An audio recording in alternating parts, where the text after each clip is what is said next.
Hi, I'm Stephen E. Roy, and I'm with the RCADD KSAC class of 2016-2017. And I'm Dr. Steve Roithmayr. I'm a clinical psychotherapist. I've been in private practice for over 40 years. And we're here to talk about genograms. Thanks for meeting with us, Doctor. Appreciate it. I'm very fascinated about the idea of genograms. Number one, prior to a couple of months ago, I had no idea what they were, nor did they didn't even exist in my mind. So I wanted to find out exactly what they were from you. So what is a genogram? Well, the genogram basically starts off as a family tree. Oh. The kind of family tree you would do kind of on an Ancestry.com kind of a configuration where you write down who's married to who the offspring are, what the dates are of the births, and you go down the generations, just identifying who the people are and when they were born and maybe when they would die. What you have in a genogram is a process by which you make that family tree come alive by adding all kinds of dynamic information. We look at the genogram as a living, breathing organism, or almost like an electrical circuit where there's an emotional process going on amongst all those figures on the family tree, and you try to help people understand how the flow of emotional energy flows within this family system. And you use this in your practice, correct? Absolutely. And you've been using it for 40 some odd years. Correct. How long has it been around? Family therapy systems looking at families in this way started around the 50s and took hold in the 60s. Okay. Do health professionals such as yourself and others in their practice universally recognize it as a useful tool in assessing, diagnosing, and treating a patient or a client? And what, if any, are drawbacks to a genogram? Okay.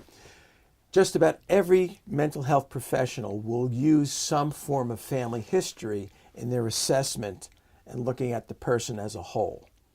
Some disciplines or approaches more than others. Okay? One of the drawbacks of family systems theory and therapy it's been accused of being a theory of blame, where the person will come with a problem, and if you go too much into the family, some people feel like you're blaming others for your particular dynamic. So the cognitive therapist or the DBT therapist like to stay in the present. Doesn't mean they don't want to know a little bit about the history, but their main focus is staying in the now and in the present.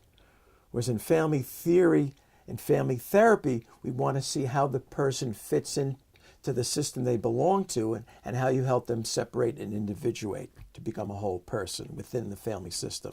I would imagine that as society evolves and families, the definition of family gets redefined, that this is anything but a static sort of practice. There must be new colors and layers added all the time to this sort of thing. Constantly, Yeah. constantly. Because as people, we are always in formation. We're always developing, for better or for worse. Right. You know, some families grow and develop and become better. Some kind of stay in the realm of this zone of neutrality, and others regress. But there's always movement because we're always getting older. Right. There's new people coming in with births. There's people leaving the system through deaths. So it's always got this movement, and with that movement becomes emotions and how people handle and deal with the emotions in terms of closeness, distance, cutoff. That gives the motion to the system, and how one fits into that will affect their inner dynamic. If anybody coming to see you, specifically to do a genogram, you or anybody else, it's not something you can really expect to be completed and tied up in a nice bow after one meeting, because things change, like you say, all the time. Absolutely. It's always a system in progress, in movement, whether you like it or not. Right. It's life itself. It's mainly comprised upon oral history, correct? Well, it starts with oral history. Right. But then sometimes what we do is we invite people in. Why don't you bring your mother in? Or why don't you go visit grandma who mom hasn't talked to in a while, and go visit. And that gets things moving. And then people come back and report, this is what I saw, this is what I learned, this is what I felt. For example, the guy that went to Europe after his college graduation and found out the grandfather that died the year he was born, who never talked about, was an alcoholic. Wow. And when he came back to report it to his family, the 3 people that knew the man all had a different reaction to him revealing the family secret. I'm wondering, do people sometimes come in with the idea of this being almost like, for lack of a better expression, like a parlor game or like a board game, but they turn serious and realize that, hey, there's something serious going on here. Maybe we should drill down a little bit deeper. Oh, I forgot about that. Oh, something like that. I imagine that occurs a lot. Well, people don't come in as a parlor game. They But you know usually what I come mean. in because they have some angst or some suffering going on. Right. And when you try to put it in the context of a family system, Right. then they begin to have insights. Then they begin to have aha moments. And they have some understanding. Or they know where they need to go and who to talk to maybe. Or who to get close to. Or who to pull away from. Because it's creating. When I came in, because the doctor and I did a genogram of my family, and I thought it was great. And I had fun with it. I actually had fun with it. And at the end, there was a conclusion that was drawn. I wouldn't share it with you here, but it was a fascinating revelation to me, something that I probably would never have even considered had I not been talking to the doctor. Because maybe you were able to be at a distance from my family dynamic to see something which was right on top of me, and therefore I couldn't see it. Right, separating the forest from the trees. Yeah.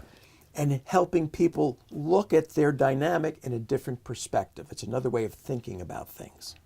To what degree can a clinician such as yourself, relying upon oral history from one or others, to what degree can you rely upon that accuracy, if indeed it is accurate, and how does that manifest in treatment, allowing for bias and error? Well, again, we tend to believe our clients. Right. Okay? And you rely on them. And if you're not sure, we do a thing called a reality test. So you'll say, I'm curious about that. Why don't you bring your brother in? Or why don't you bring your spouse in? Must get interesting. Or why don't you go and talk to who you're most comfortable with? Most comfortable with Uncle Harry? Talk to Uncle Harry about what his perspective it was in the family, asking about your mother, Uncle Harry's sister, and what his perspective was on her upbringing.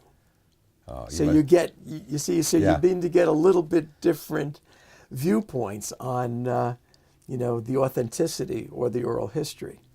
And the conclusion that one might draw, if that's the correct word, I imagine they must be, as you just addressed, they must be fluid as one goes along and one remembers details or allows for mistakes. We've spoken before about, somebody in here doing it, and then they go home and I forgot to tell them this.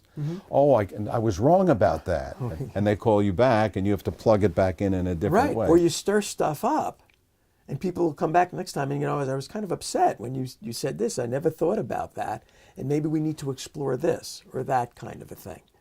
I would heartily recommend anybody who has any question about their family history or the layers of their family life and their relationships, present and past, to do a genogram. I never even considered it. As I said, I never even knew what it was. And I met the doctor here. We did it, and it was a great experience. And I myself want to come back and add to it because I've remembered some things. Doctor, thank you so much for speaking with us. Thank you. It was my pleasure. Thank you very much. You're very welcome.